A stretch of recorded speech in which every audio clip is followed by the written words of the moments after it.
For 2025, my word was level up and experience. Hey, you probably, I don't know, you didn't talk about the experience you had around that $30 cocktail, but I bet if there was some more pomp and circumstance around it and it was an actual full drink and, Yeah. you I would have liked like a 30 bucks banner would- to drop and some like smoke to come out or something. I'm just kidding. Right, exactly. Like, charge those prices, but make it worth it, right? Yeah. Yeah. And Yeah. I think as we look at what happened in 2025, I think my word is hopeful because Yeah. I'm hopeful for the economy. I'm hopeful that this tariff business is going to slow down and get settled out, and we move forward, and the industry continues to grow in the new way that we're supposed to grow. It's I like supply that. and demand. Yeah. Right.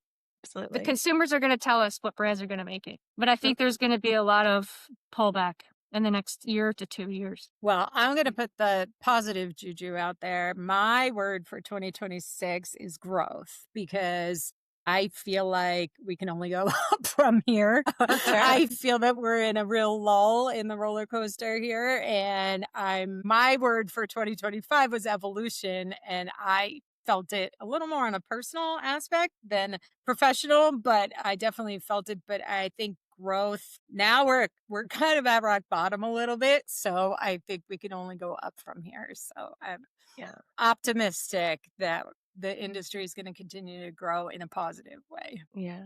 I think mine is change, but that's all. It's personal and it's everything but change. Yeah. Change. Something's gotta change, right? And Yeah. I believe it will. I think reset was a great word. I still think reset is applicable. I'm bringing in change into 2026 and looking forward to reflecting on the year in the next couple of weeks and bringing that change into 2026. Yay. Yeah. Me do too. it. I love it. Let's do it, Yeah. ladies. Let's go 2026. Oh, I We can't need ya. wait. I'm very excited. We're starting off the year strong.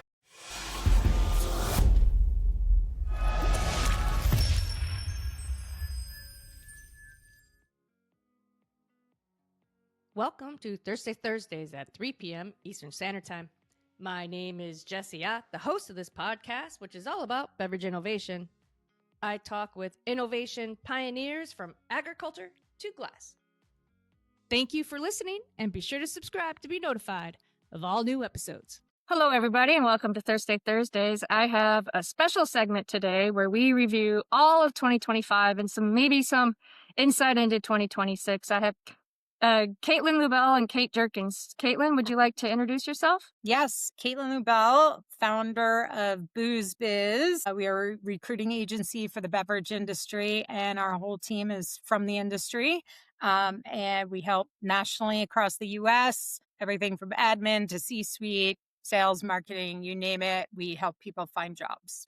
Hi, good morning or afternoon, whoever's watching. I'm Kate Jerkins. I'm the Chief Business Officer at Uncle Nearest, one of the founding folks here at Uncle Nearest. Been here since day one. I oversee all things sales, marketing, and distribution. Awesome. Well, I'm super excited to have you here. I'm sorry that we don't have Julie and Erica here, but we're a force to be reckoned with, right?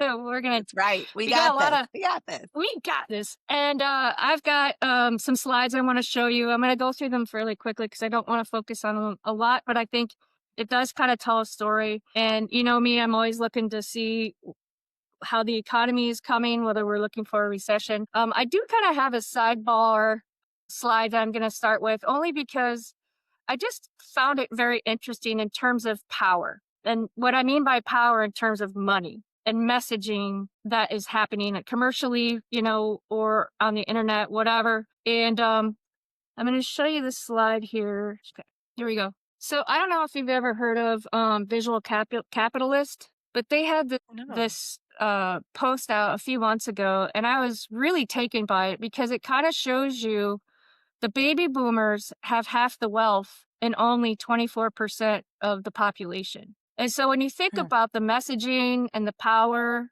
whether it be political or non-political, it doesn't matter. You think about who's setting those, who has the wealth to pay for that. And it's just, I think it's interesting, and I'm interested to see how this shift changes over the next 10 to 20 years. Obviously, hopefully the Gen X is going to get that wealth from the baby boomers because it's going to translate down. But I just felt like this is a very interesting slide. I mean, we don't expect millennials and Gen Z, right? Because they're just kids. But when Right. you look at the baby boomers, you remember when they were in their 30s, that's when the stock market took off. Whereas we as Gen Xers got caught up in the .com bust, so that really hurt our Right. growth. And so we're able to have less wealth based on what the generation before us had, and now the millennials have even less, right?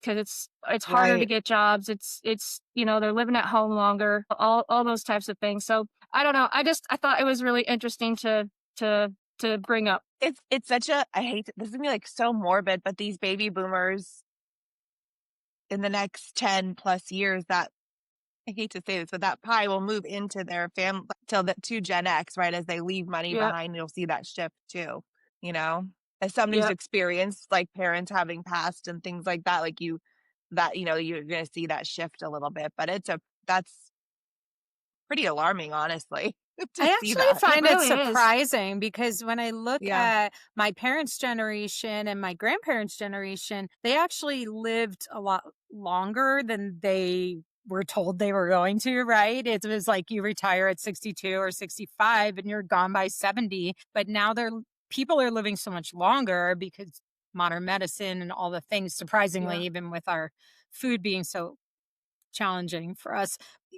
I feel like I've heard a lot of Gen X is that sandwich generation where we're not only still taking care of the kids because they're not Yeah. quite there yet, but we're also taking care of the parents and the elders because they are running out of money. So that's actually a very surprising statistic for me to see. Maybe I just don't come from a wealthy family, but Yeah. it's I see elders running out of money because they're living longer, and just not having prepared for it throughout their life. I mean, my great Yeah. uncle passed away at 92 last year, and he was in full on panic mode because he was living so long and he was afraid that he was going to run out of money. So it's interesting statistic. Yeah.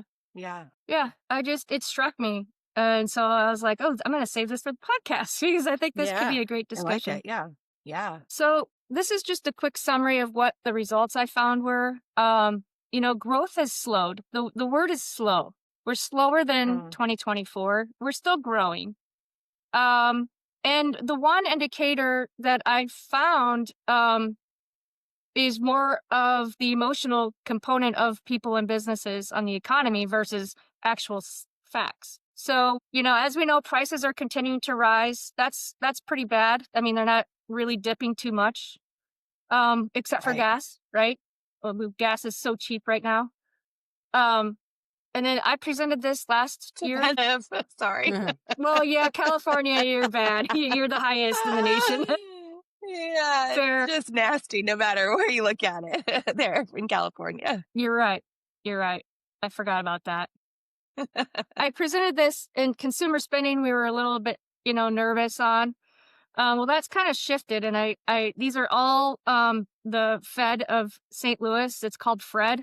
These are all charts that I grabbed for each of these economic indicators, and they're all going positive. This is just for 2025. So that's a really good sign. And I put a yellow X here for the LEI, which is a combination of 10 different things. It's the consumers and businesses that are feeling they're nervous about.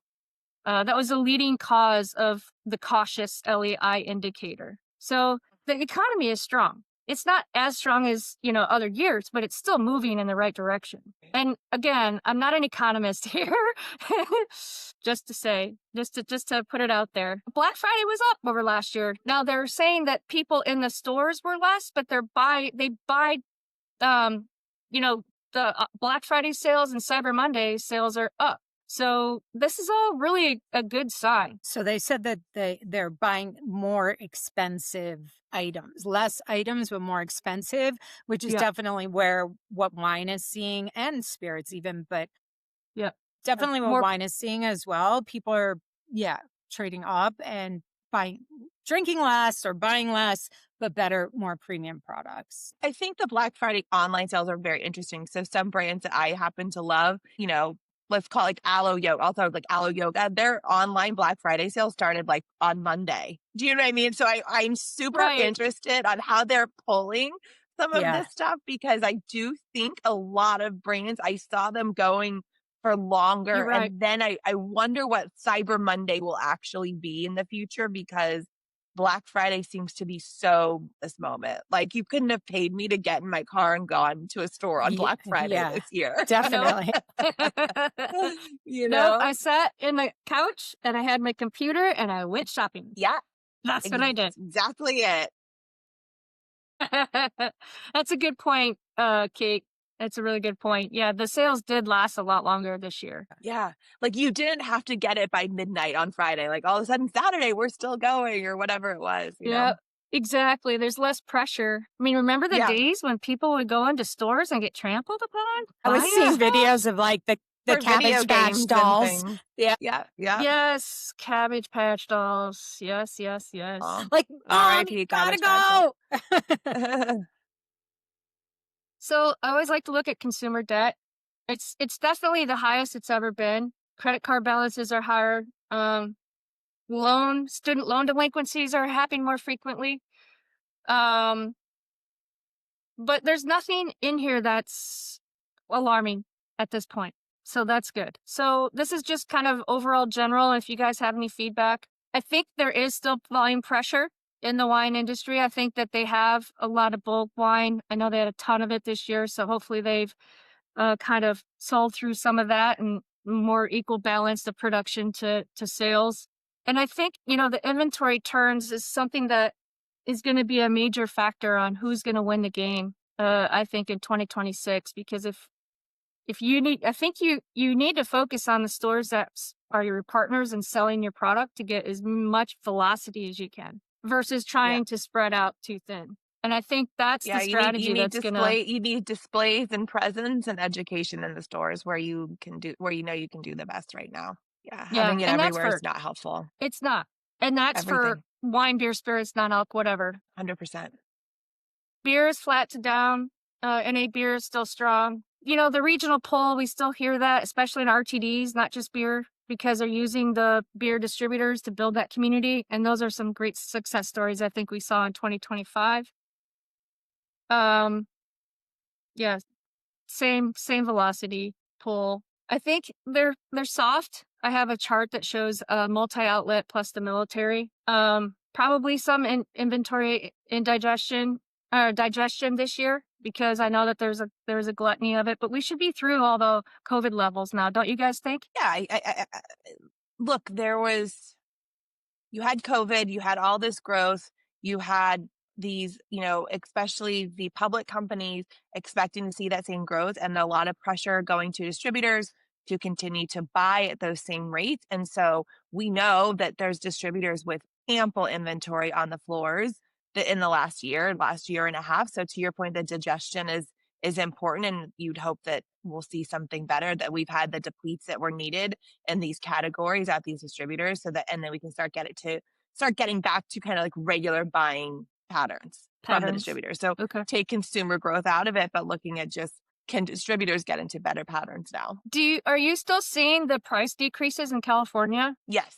To get volume? I would say, yeah, definitely. And then, but California is this animal this year in general, because, and this is, I just want to say for the record, because I'm partners with RNDC in many markets, but with RNDC shutting down in California, it caused, this kind of crazy shift where people didn't know where to get so if you were with RNDC and you were immediately with another big guy, stores like bars, restaurants didn't know where you were. So there's kind of a little bit of chaos that ensued in California. And then there's people now trying to make up for that chaos, right? By the prices have gotten crazy. I would say it's not just retail, but you're also seeing some crazy deals that are happening in the on-premise as well. Again, to make up for this kind of destabilized time period where no one kind of knew which way was up or down or left or right, and that's going to happen when a major distributor who had, I think it was 2,500 plus suppliers, out and about looking for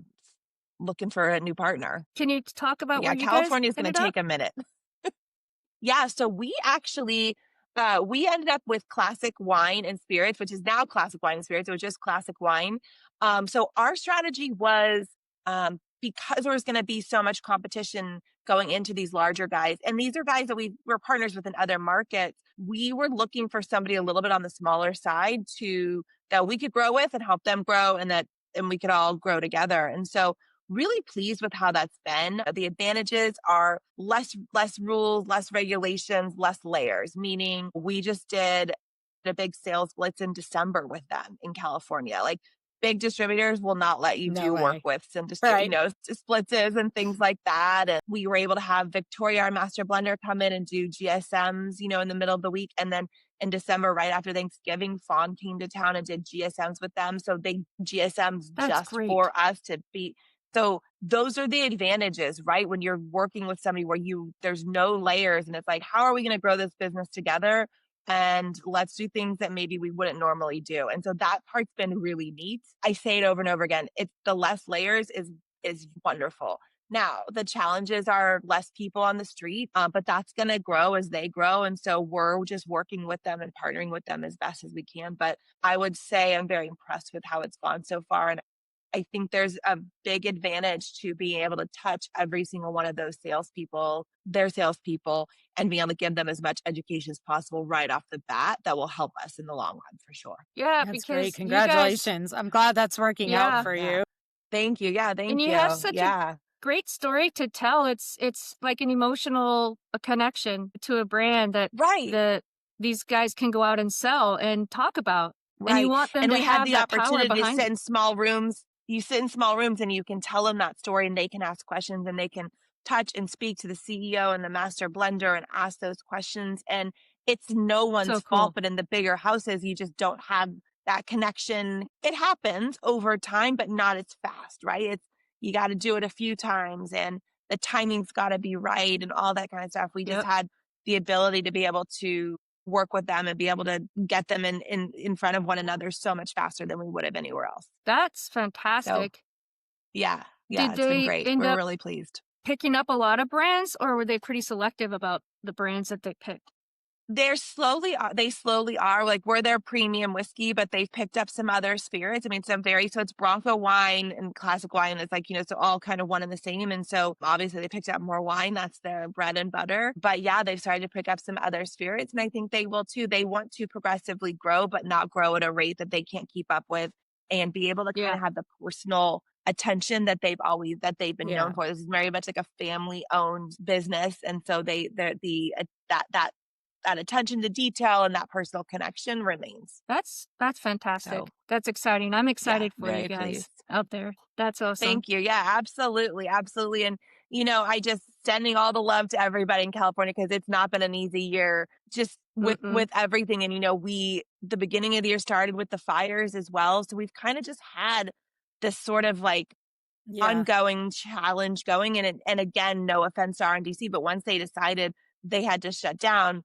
that was sort of the beginning of like the focus and everything having to change. So it's been a challenging year in California, but I do believe, I think everyone's stabilizing. I think people are in the houses they need to be, so to speak. And hopefully this will be we'll start off stronger Yeah, in that's really Do you good to 2026. think that hear, was actually. part Yeah. of the problem with RNDC then? They just had too many levels in order to get things done? I think it's levels, but there's so many it's so complicated here. It's so expensive It is. to run your business in California. And I never knew the real details of what the union has, and God bless you, but what they had negotiated for the salespeople. It's a lot, it may not be enough for everybody, but what they're guaranteed. And then on top of it, the commissions are high. And if you're somebody like RNDC, who then lost a couple partners this year, and not just a couple, but some big guys, but your salespeople are still guaranteed to make the same amount of money, even though your revenue is going to drop dramatically. Like, I understand completely how it just wasn't sustainable. Yeah. I mean, Yeah. it'll be interesting to see, because Reyes, I don't believe, is union. Breakthrough is not, but it'll be interesting to see how long that because the union is very strong here. So it'll be interesting to see. Well, and a lot of California pricing doesn't stay in just California. I've been in Texas where I was working with a couple who had a wine club.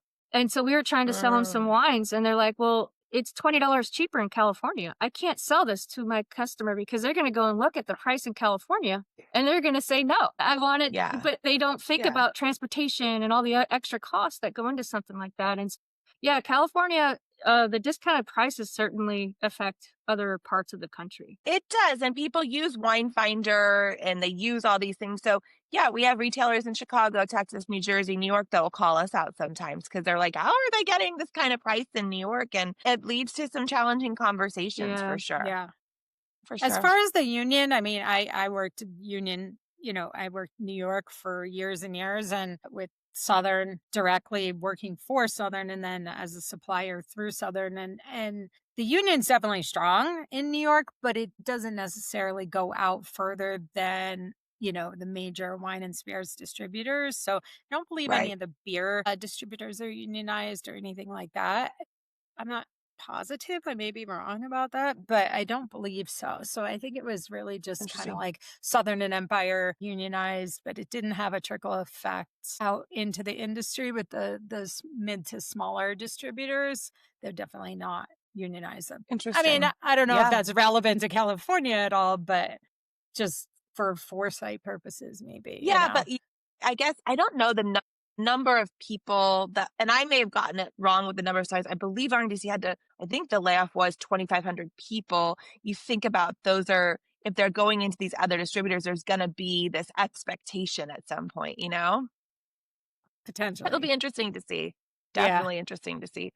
But it does make the business, it makes the business expensive. And again, people, this is also an expensive state to live in. That's right. And so when I looked at what those guarantees were, but I'll tell you, like, even though it's, for RNDC or for any distributor, it's a lot of money to pay these individuals, it's still not necessarily a high enough wage to it's just, this is an expensive state. So I think that's the crux of it all. It just became too expensive. And don't forget, RNDC had not been in California for very long. They came in and took over the Young's model.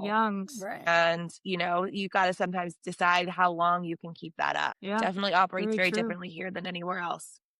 I'm glad to hear that it's settling down. And, I've been hearing the same thing on my side, just that it's, we were kind of leaving California alone for a bit, although trying to help. No one wanted, everybody was like, let them breathe over there. Well, we were certainly trying to help people get jobs in California. Exactly. Help them get jobs for sure. A lot of people were scrambling. But as far as, when we talk to emerging brands and they're like, looking at California, we're like, don't even think about it. Give it a minute. No. Like they need some time. Wait till 2026 before. Give them a minute, or else, for sure. Yeah, you're going to get lost in the shuffle. And the people who are already in distribution need to get stabilized. So like give those guys a minute to find their homes and then you can break into the market. But Exactly. Not quite yet. Maybe look at some other states first. Yeah. Yeah. It's also an expensive state to do business in. So smaller emerging brands really have to decide, do you want to get into the whole state or just honestly, like owning Southern California could take years and years, right? So you got to look at the state strategic, almost like its own little country and decide like you could really just like own the West Side and be amazing here and do very, very well. So much airtime for California today. Well, they had the biggest struggle bus, I think, of the year, right? They take the flag of the biggest challenges going on in the industry. Exactly. Nationally. So overall, total multi-outlet is about down 2%. Military kind of is between 3 and 5%, except for the Marines, which is up, which is nice to see. Yeah. I wanted to look at prices and see if average prices, if they're trading up or trading down. It looks like the prices look like they stayed pretty stable, with the exception of a little movement of promotional items. Only two categories are positive, and that's pre-mixed cocktails and the non-alcoholic mixers. So if you look at pre-mixed cocktails, no surprises here. Buzzballs, Cutwater, On the Rocks, Surfside, High Nude, Sun Cruiser. We've seen this all year, really. I mean, Buzzballs have a year, by the way. Holy cow. Yeah. It's just, I mean, I see it. I do see it everywhere. And the sizes that they've evolved to, the larger sizes and stuff are Yep. really smart. I mean, I see it everywhere. Yeah, you Yep. do. Wow. Yep. And you think about Sazerac, they're buying so many brands. I don't know why they want to do that.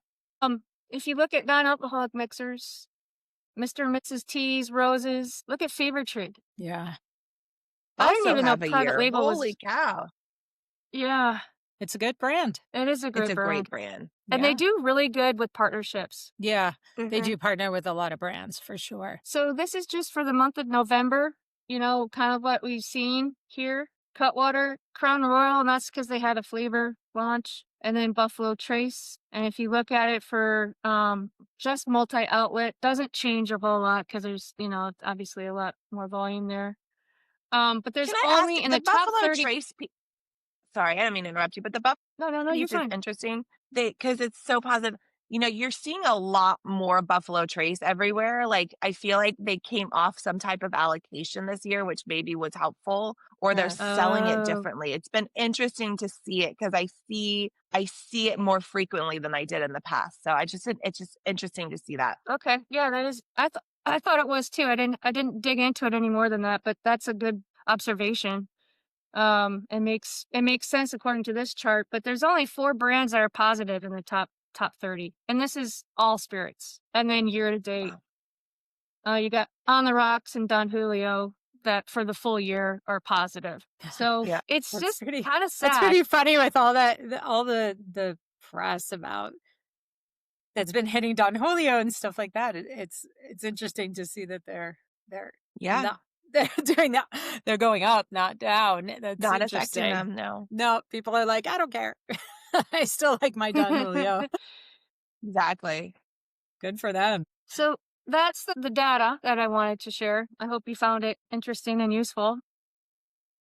Definitely. I love researching it and doing it. It's really fun for me. I'd love to see Anyhow, the I love statistics. looking at it like that. Yeah, I'd love to see the statistics at the end of the year overall, just the full wine category, spirits category, Yeah. beer category, functional bev category, non-alc, kind of each kind of funnel. I'd love to see Yeah, and I that didn't throw in see- THC beverages, and that would have been interesting too. Yeah, But we know there's the rise of those. There's a rise of the non-alcs. We were talking earlier about Wegovy and Ozempic and the interactions of alcohol with that and how people are moderating their appetite for alcohol. So, do you guys have a word that kind of summarizes or phrase that summarizes 2025? It's kind of I like, always try and find the silver lining, but I'm not necessarily, it's a hard one to come up with a positive word. I think it was really a beverage challenging terms, year. yeah, it's like it's shaken, not stirred. Yeah, Ooh. that's a good one. And I'm hoping that this is the new foundation of what's to come. This is sort of the shock year, right? Of Exactly. how these RTDs became such the big force to be reckoned with, and the stories behind it and how they did it is it's very interesting. I mean, It even is. with you guys, Kate, growing your brand as fast as you did in 5 years, that goes back to what you guys did to build the brand. You had a story, you had a product. All the things came together for that brand, and that shows how important storytelling is to these brands and I connecting agree. with. But that's what's interesting to me about the ready to drink is, and I don't mean disrespect, I feel like I don't know what their stories are. Now, I do know the Buzzball story, right? But I don't think the consumer does. But there's something that's delighting the consumer about Buzzball. I think it's the name is fun, the color is fun, the shape is fun. Me, as someone in the industry, knowing that this was a teacher, a mom who literally had an idea, acted on it, and now is just getting the bag, it makes me so happy, right? But it's so incredible because it just shows like in different, I think when it comes to like whiskeys and I think tequila now, because there's so much competition, your story and like your sense of place and sense of home are very, very important. I think the RTDs is kind of like whoever came up with it first, got there first, and has the most appealing package Yeah. seems to be the one winning. And the BuzzBalls Yeah. package is fun and it's pretty and there's fun flavors and you kind of can't help but like Yep. want to try it. So it's And they're everywhere. interesting as they're everywhere. Now, as that category grows, what is your story? Like, who are you? Why am I choosing you over the other? And so I've had the pleasure of getting to know two men who founded Mission Craft Cocktails. And if you haven't heard of them, they're very they're a similar concept to On the Rocks. So it's more premium. It's premium, ready to serve versus ready to drink, right? They're in the bottle, so it's several servings. Now they're giving a portion of every bottle sale to local food banks, right? And so they've partnered with Total Wine, and they're a Total Wine across the country, and they're doing something to create a story for themselves, sort of set themselves apart. And I think that will be important for the ready to drink, ready to serve community as you move forward, because it's starting to get crowded. There's clearly an appetite for it. And you go back to whiskey 10 years ago or whatever it was, there's an appetite for whiskey.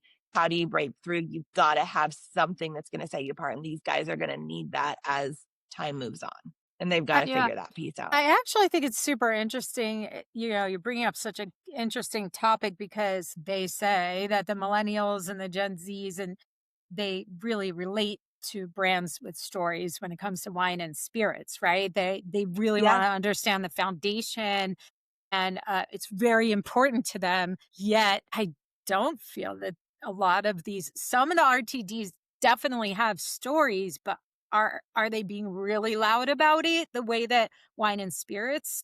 I don't necessarily feel that they are. 20s. But yet those generations are gravitating towards these products. And I honestly think that it's, there's been so many strikes against the booze industry this year, and we all know all the strikes, but I think, now it's coming out that it's not that Gen Zs don't want to drink. It's that the drinks are too damn expensive and they can't afford a $25 cocktail at the bar. Yeah. Maybe these RTDs and, these pre-batched kind of cocktails are less expensive. And so they're pre-gaming with those before they go out or something like that. But it's actually 100%. It's actually really interesting. You would think that they would care about the stories. Why do they care so much about the stories for wine and spirits? And again, a lot of these RTDs definitely have stories, but are they being really loud about them the way the wine and spirits do? I mean, I don't think any of them have a memorable story, if I'm being honest. And I personally, like being someone who I interact with like older teenagers, and we don't want to talk about them because they're not supposed to be drinking, but teenagers do have stuff going on. But the people that are in their 20s, like, there's just a convenience factor when it comes to it's a convenience factor. Like you're not drinking high noon, because that's a true ready to drink, right? Because they're not drinking that because they love the story. High Noon's just super smart. They did a ton of flavors. Yep. They do variety packs.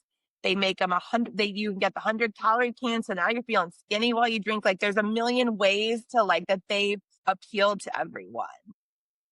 Yeah. But you're right about how expensive it is to drink liquor in a bar or restaurant. So the other night before my son's his Christmas concert at church, it was next to a hotel where we have a placement. And so I went by myself to order an old fashioned. And I was trying to pull up the receipt. I won't do, but I believe my Uncle Nearest 1856 old fashioned was $32.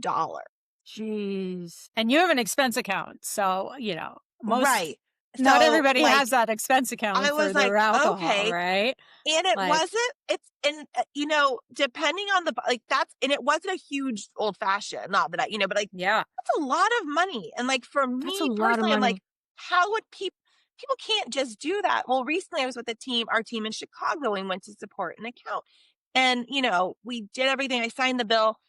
And then I'm looking at it as I get in the car, and I was like, someone had a rye old fashioned, one of our rye old fashions. It was $29 in Chicago.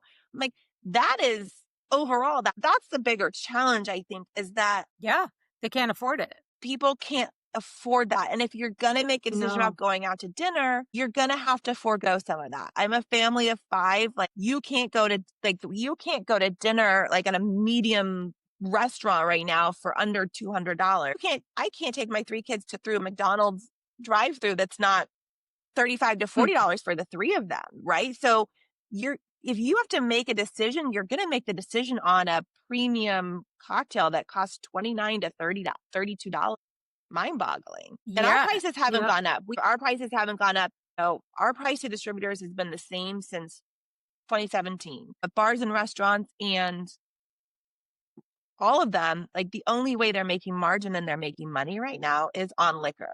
Well, all their Because cogs are food's going gotten up. so expensive. Exactly. Everything is So going it's up like, and up. it's not just, it's no disrespect. They're doing what they can to keep their businesses going, but then that's going to be unsustainable for a consumer. Unless, to your point, you're throwing in, a holiday event for or you're on an expense account or whatever it is. Yeah. But man, that just doesn't seem sustainable. So yeah, if I'm 25, I'm going to go drink 3 high noons. 2, 1, be responsible. But I'm going to do that before I go out because I can't mix a cocktail. Yeah. I mean, listen, we always pre-gamed, right? Like that's what you do in your 20s. You pre-game, you have a cocktail at home before you go out because absolutely. it's so expensive. But now it's out of control. It was an expensive $7 Jack and Coke or a $10 Long Island you couldn't buy. Now it's $30. Like, come on. Like, what are we going to do? That's outrageous. Yeah.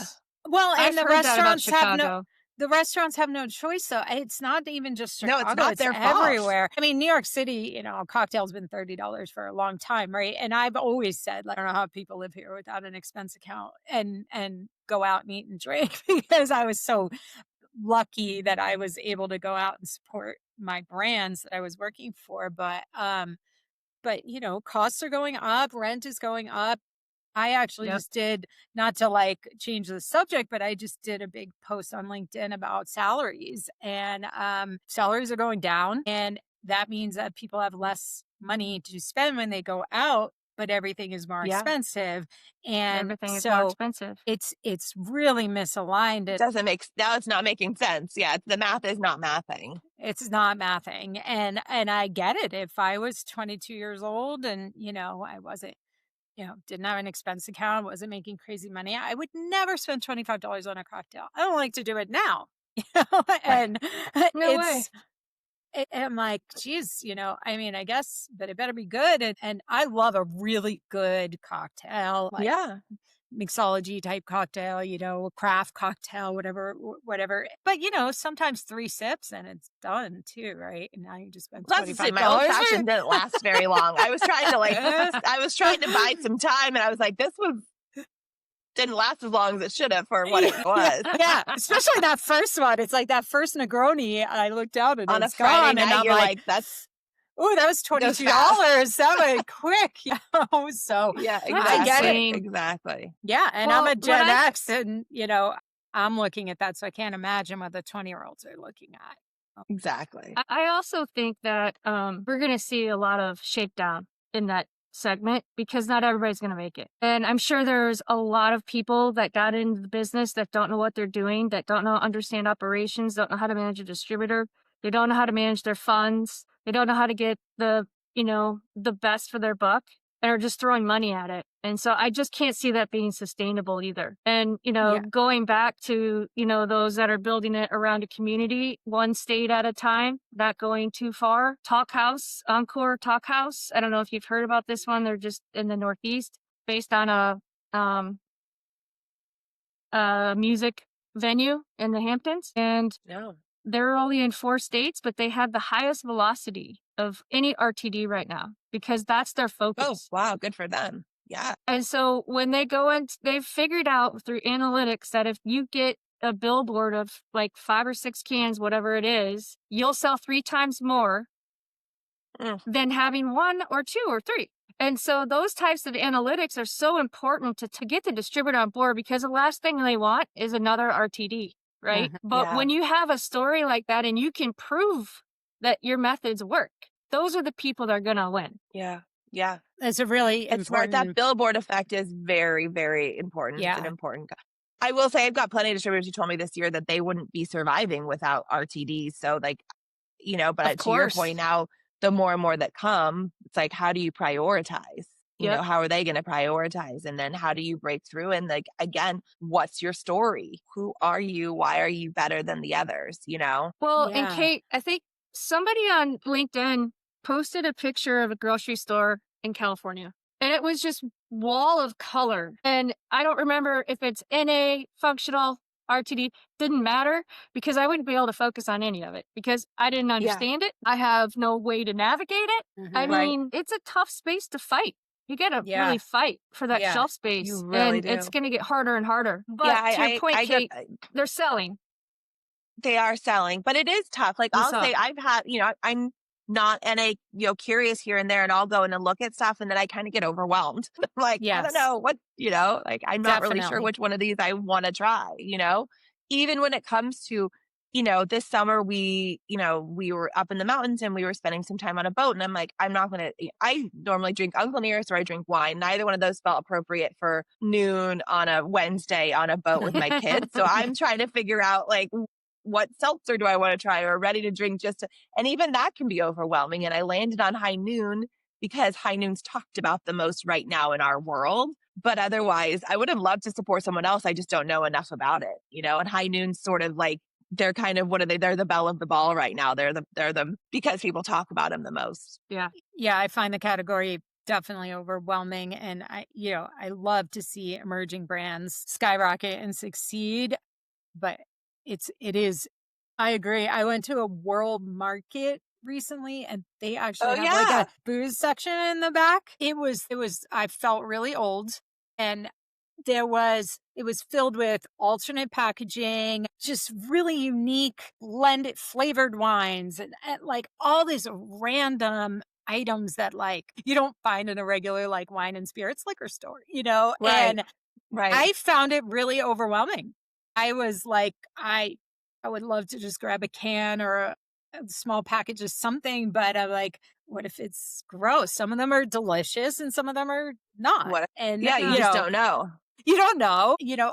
I don't know. I'm not out in the market the way that I used to be when I was in sales. I don't know how often these RTDs are budgeting for tastings, store tastings and things like that. But I think that is something that could help them drive the brands if they actually are in the stores doing the tastings or spending the budgets to hire the tasting agencies to do these tastings. Because I don't know. I always kind of think, well, if I'm intimidated by something, there's other people that are as well, especially me Right. being in the booze industry.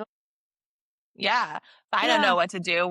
How's anyone else supposed to choose? Yeah. I'll Brings tell you you back an to interesting California where story. you can't do a lot of tastings, by the way, either anywhere. There's Oh, you very few can't? people with a tasting license. No, California is, it's important. it's hysterical. So I think beer and wine you can.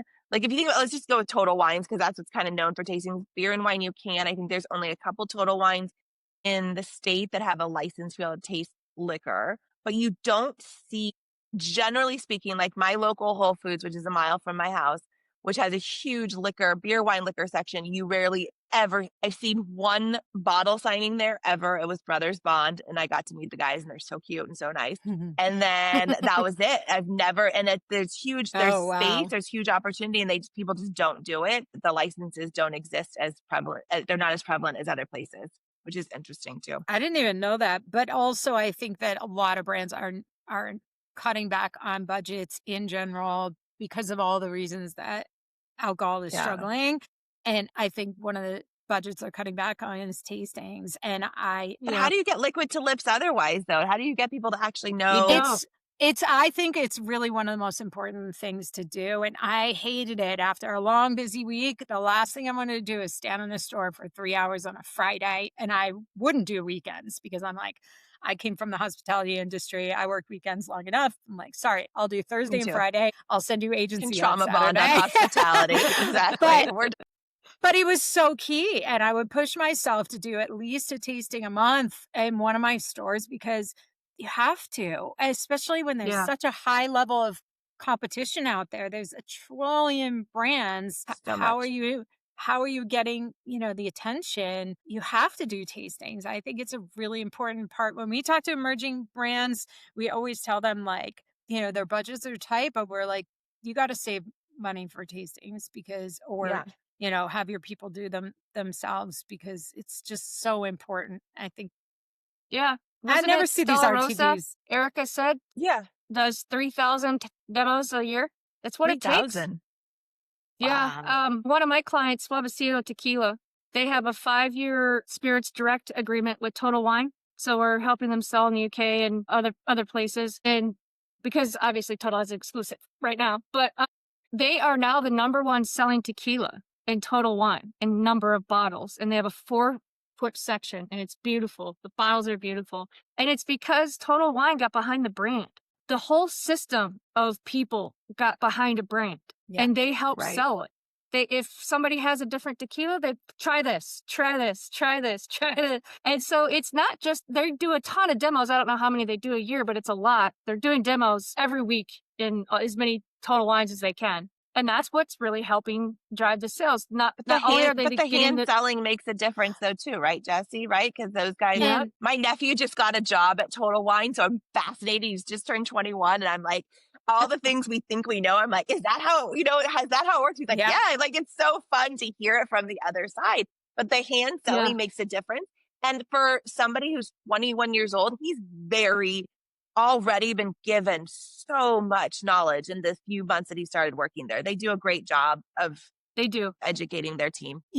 Also too, it's not just about educating the customer in the store, but when you're in there, you're doing the tastings, or there's a brand showing presence in the store, the team at the store is going to get behind the brand too, because they're like, okay, all right, well, I see Caitlin again. She's okay. What is she selling again? She's here supporting us. We're going to support her. So I think just having the tastings also helps the staff at the store. They just, it's repetition, right? And they'll say, okay, they just did a tasting every month. I keep hearing this one tequila brand. Somebody comes in, they ask for a tequila. They're going to suggest it because it's front of mind.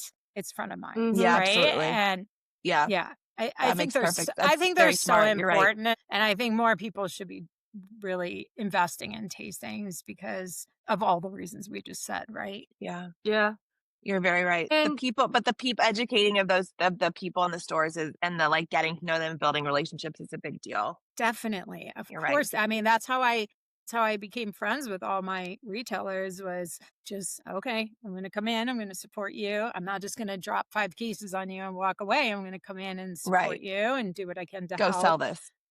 Yeah, help you sell it through, teach your team how to sell it through. And, and they would come over and check and do a little mini staff training, and teach them. Yeah. Then you leave and now they have that knowledge, right? But the brands that just, they let the distributor throw the product on the shelf and then that's it. I don't know. How much dust is it going to collect? To me, quite a bit. Yeah. Yeah. Quite a bit. I think in this time you have to take the extra steps because there's so much severe competition. And so you got to take the extra steps. It's like, if you're going to do it, you got to do it right. Yeah. So I feel like 2025, Julie used the word reset and I think she was right. I think we kind of had to reset our mindsets around how our industry changed in not just one way, in so many ways, functional, non-alcoholic, all the things. And so I feel like next year we should be, the fundamental building blocks should resettle and reset. And like our new normal, right, is going to happen. Functional's here to stay. I see that getting bigger. Yeah. I think people have to also think about no more sugar.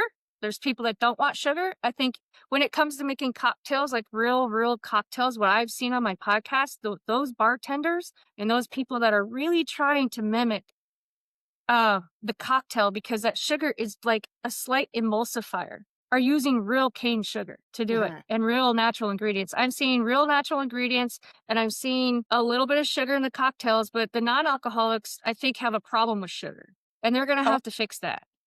You're not going to pay me to drink a non-alcoholic beverage with sugar in it because I'll just go back. I'll either just go back to water, I'll have a Coke Zero, or I'll just drink a glass of wine. But I'm not going to drink an NA beverage that's filled with sugar. It just, I don't,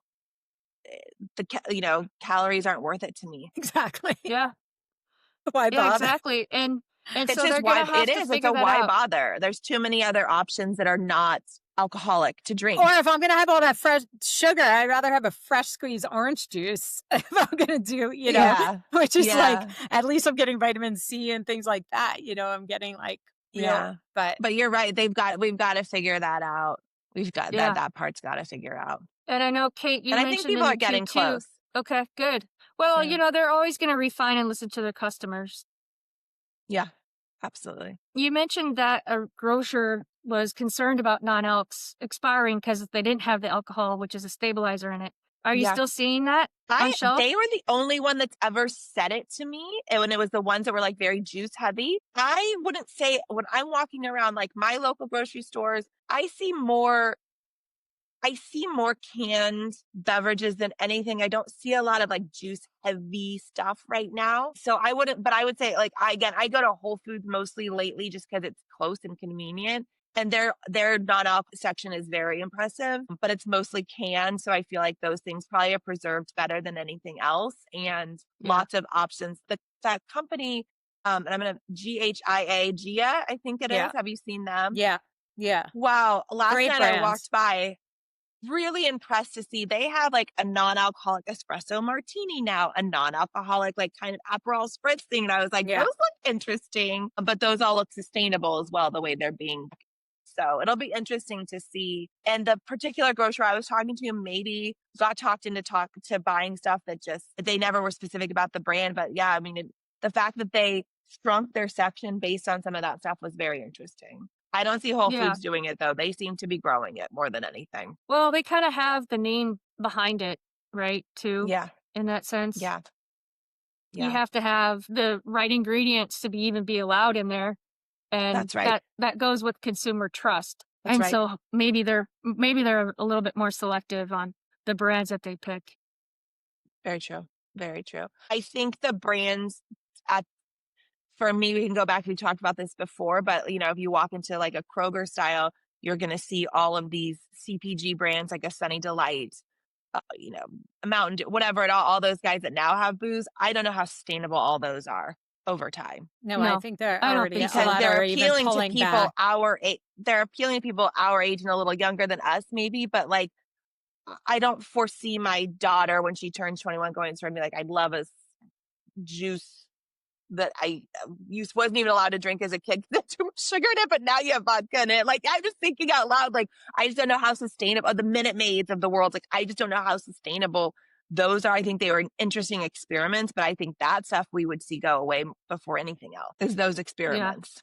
Yeah, definitely. Well, I think next year, if our economy can hang on in Q1 and not recess too much, I'm concerned about the unemployment rate at 4.6, you said, Caitlin, because it was 4.4, 4.3, and then 4.1, and it's been between, around 4%, but we've gone up quite a bit now these last 3 months. It just came out today, the Wall Street Journal. I lost my... And this is the busiest time of the year. And it makes me wonder, what is the disconnect between our younger generation and the jobs that are available? Why are we having problems when they're trying to find jobs? Are we not hiring them? Well, it's I don't an know the interesting answer to question. This is definitely my category. Hold on, I lost my... Bear with me. Sorry. We're here. We can see you. If you stare No, straight you're ahead, good. we're with you. I completely lost it. I don't know what happened. Do you like my naughty cup? My wife gets the nice do one. like- I get the naughty one. I love it. Why can't I see? Where did it go? Sorry, Jesse. That's okay. You don't need it. It's hard to I'm ADD, so it's hard to talk into the black. Yeah, That's job. fair. What did you say, Jesse? Can you repeat it? Sorry. I mean, that was all I wanted to say, is that I'm concerned it is rising, and I don't understand the disconnect between the jobs that are available and why kids are having a hard time getting jobs. The challenge. The challenge is there. I mean, I know the answer. There's not a lot of jobs. There's too many people looking for jobs, and there's not enough jobs out there for all the people that need a job. And so there's huge amounts of competition. I may have said this before on a previous podcast, but back in the day, we always talked to our clients about the fact that you don't want somebody who checks 10 out of your 10 boxes, because what happens when that happens is they get bored in 5 minutes. They're asking for promotion. They're asking for a raise, right? Smart people like to learn and grow. It's just a human fact. And so we always told clients, like, here's the 10 things you want. Let's find you somebody with 6 to 7 out of those 10 boxes checked, so that they have room and space to evolve and learn and grow. Because there are so many people out there looking for a job, hiring managers, companies are looking for the best of the best, right? They're like, well, there's 1,000 people in this room. Let me pick the best one. And so that means you now have to check 10 out of 10 boxes, 11 out of 10 boxes, 12 out of 10 boxes. You have to check all the boxes and then some in order to win that job. So people are coming out of college maybe, and there's a lot of competition out there. There's people that have already done it. They have had the experience. And so why should I hire this person when I can hire this person? There's one role available. Boomers not retiring fast enough? They can't. I don't know, maybe, or don't want to. No, it's not. Yes, but also companies are downsizing. Listen, it's a whole broken system right now because everything is going up. And so, except for revenue and profit. Revenue and profit aren't really going up unless you're like the buzzballs of the world, right? And so what do you have to do? You have to pull back. And so what's happening right now is the salaries are getting pulled back. So lower salaries. So you think, okay, maybe that's good for the newbies, but they don't check enough boxes. So what the company wants is the well-seasoned person at the newbie salary. And they're kind of holding out for it. Sometimes we can find something like in the middle, but they're holding out. They want the best, biggest bang for their buck, right? They have $100,000 to spend. They want to get the absolute best candidate that they could possibly find that checks every single box. If they wait long enough, there's people without jobs that are waiting long enough that are also going to be like, finally, okay, I'll do it. So this is the conversations that we have because I believe in paying people fair market value and their worth. We always like to see people's salaries go up, not go down. Right. And so we're always trying to get people to, get more money than they had at their last role. And the response that I often get is, this is the budget. This is how much I'm allowed to spend or we have to spend. And someone will do it. If they have zero income, they will take that 100K, even though it's not 125 because they have zero right now. And we got that a lot in California. We saw a lot of salaries kind of going the wrong direction. Well, there's so many people out here, so somebody's going to take it. And it's definitely been a challenge because we have so many people in our database, right? Candidates, people looking for jobs. This is what we do. And then we get these great jobs. And to put those puzzle pieces together is a lot more challenging than it was in the past. And it's not just booze recruiting. It's across the board. We hear this from other recruiters and CPG and all the things, but it's a challenge. So, there's too many people. It's a supply and demand. That's all. That's what we're stuck in right now. Hopefully, companies will continue to grow and find other places for additional revenue streams, and then they can afford to hire more people. But, salaries are part of a budget, right? Sorry, that was a lot, but I've been it's a good information. I've been on a high horse with it lately because I feel so bad. Like we don't like, reaching out to people for a job that's 20K below what they really want. But we also know they really need a job. So, okay, you make that choice. But it still hurts my soul a little bit because I know they're not going to give 120% and they're going to be right away looking for what else is out there. And so it's a challenge. But when there's not a lot else out there, they would rather have the lower salary and pay their mortgage and buy groceries, right? So, yeah. I hope that's something that I hope evolves in 2026 because I don't love it. I don't support slave labor. I like people to get paid what they're worth, and it's hard. And you see people kind of like, okay, well, I need a job. This is below my value. I don't know what to do. And I'm like, you have to have a little chat with yourself and decide what's the best path for you. And then we're here to support it along the way. Well, in closing here, for 2026, well, for 2025, my word was level up and experience. In a, you probably, I don't know, you didn't talk about the experience you had around that $30 cocktail, but I bet if there was some more pomp and circumstance around it and it was an actual full drink and, Yeah. you know, I would have liked like a $30 banner would- to drop and some like smoke to come out or something. I'm just kidding. right, exactly. Like, charge those prices, but make it worth it, right? Yeah. And Yeah. I think as we look at what happened in 2025, I think my word is hopeful because Yeah. I'm hopeful for the economy. I'm hopeful that this tariff business is going to slow down and get settled out and we move forward and you know, the industry continues to grow in the new way that we're supposed to grow. It's I like supply that. and demand. Yeah. Right. The Absolutely. consumers are going to tell us what brands are going to make it. But I think there's going to be a lot of pullback in the next year to 2 years. Well, I'm going to put the positive juju out there. My word for 2026 is growth because I feel like we can only go up from here. I feel that we're in a real lull in the roller coaster here. And my word for 2025 was evolution. And I felt it a little more on a personal aspect than professional, but I definitely felt it. But I think growth now we're kind of at rock bottom a little bit, so I think we can only go up from here. So optimistic that the industry is going to continue to grow in a positive way. Yeah. I think mine is change, but that's all. It's personal and it's everything but change. Yeah. Change. Something's gotta change, right? And Yeah. I believe it Yep. will. I think reset was a great word. I still think reset is applicable.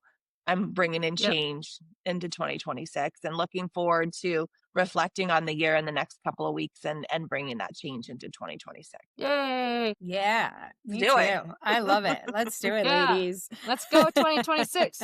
Oh, I We can't need ya. wait. I'm very excited. Somebody's We're gotta get starting a off business rolling. we're starting off the year strong already.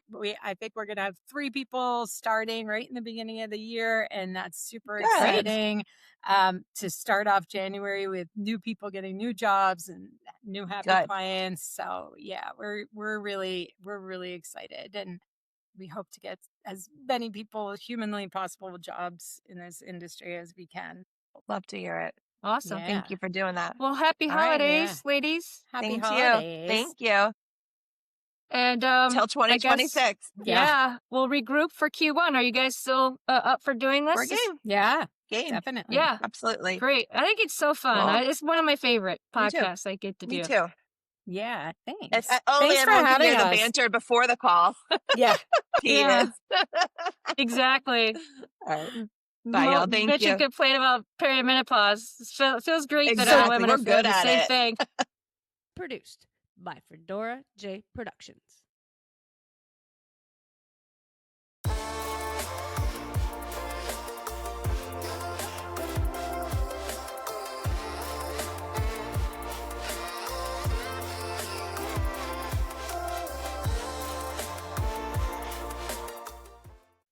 Tune in next Thursday and have a great week.